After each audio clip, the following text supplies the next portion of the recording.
fra starten af stigningen. Og Rominger faldt fra som den allerførste, og Lano i vanskeligheder. Og nu kommer to store folk i nærheden af hinanden. Det må være mærkeligt for Rominger at se Miguel Indurain alene her. Ja, det er historisk det her. Det er et fuldstændigt skifte. Hvad tænker Indurain ikke? Han går helt ned. Det er virkelig slut. Der er ikke mere kraft i den suppe. Rominger, der selv er i krise. Men det giver ham et eller andet. Prøver han at komme tilbage. Kommer lidt op i accelerationen. Lidt op i tempo, Indurain. Men hvis der er nogen, der har været i tvivl om, hvem der er mesteren i det her løb, hvem der er feltherren, så får de så sandelig svar på det i dag. Her er han, Bjarne Riis. Forfølgerne, Virenque, Luc Blanc, Dufaux, Piopoli.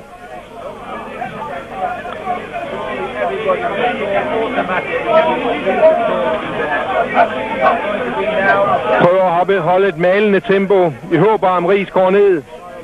Det gør han ikke.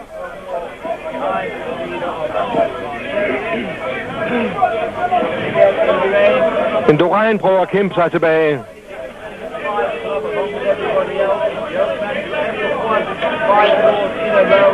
Og Riis, det kører bare for ham. 28 sekunder har han, altså et halvt minut til Virenque, Leblanc. Det er ikke meget på stigning som den her, men han er kørende. Og måden han gjorde det på. Kig dem ud. Næsten nonchalant lod sig falde tilbage for at se, hvordan de havde det. Angreb, så lod sig falde tilbage igen. Angreb en gang til at køre sig væk. Det var simpelthen demonstrativt. Det var det. Det var overblik. Det hele var udtrykt i de få sekunder, hvor vi så, han gjorde netop det. Kiggede de andre ud. 4 kilometer. Tog bestik af situationen. Og han fik med det samme det umiddelbare resultat, at han først og fremmest ramte Bersin og Lano. Og så resten, det er jo simpelthen bare overskud og luksus, at han også sætter bjergryttere som Leblanc og Virenque på plads.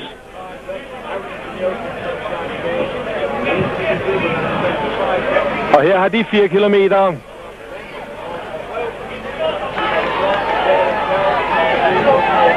Og han kæmper, hvad han kan. Dannebro, Holm, Hamburg og Riis. Alle har de gjort det så fascinerende for danskerne.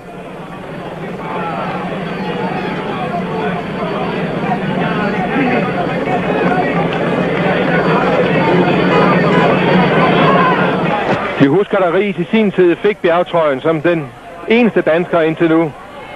Det blev der nærmest lavet jokes ud af. Skibys med hvad der pokker, eller hvad er det, der sker? Har Riisen fået mæslinger? Nu sætter han den efter sig. Han sidder i den gule trøje. Leblanc, der angriber forbi Dannebro. Han har annonceret, at han vil prøve at vinde endnu en etapesejr. Hans eneste mulighed er faktisk i dag. Virenque kan blive farlig i morgen.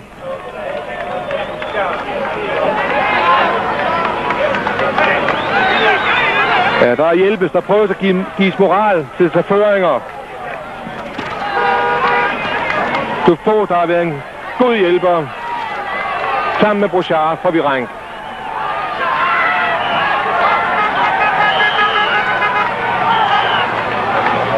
Luc Leblanc.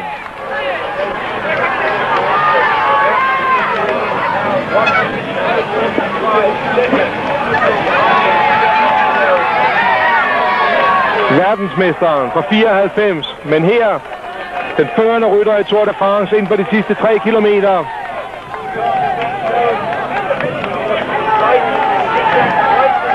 Ja, der var en guitar, den spiller godt. Den er stemt fuldstændig korrekt til i dag. Og til Champs-Élysées. Vi ser, hvordan han igen har afstemt sin rytme fuldstændig. Vi så denne mærkværdigt ubesværede måde, han kørte væk fra de andre på, efter at han havde mønstret tropperne, om man så må sige, havde kigget dem ud. Brumming er ved at komme op. Flot at fejde sig tilbage af den lille kraftfulde mand med det store runde tråd. Og bag ham altså Miguel Indurain.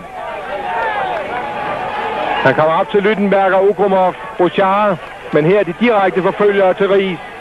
Virenk, Dufaux, hans holdkammerat. Og så Luc Leblanc i det gule og Pørpoli.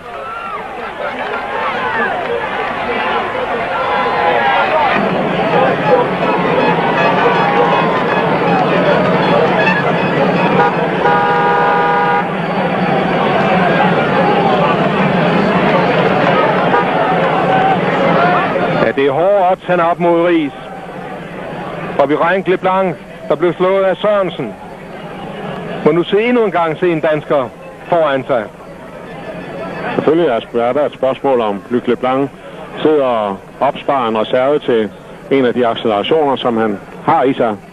Men om det rækker til at indhente Riis, det er så et helt andet spørgsmål. Riis på vej ind på de sidste 2 kilometer. Her er den næste gruppe. Og her er Riis.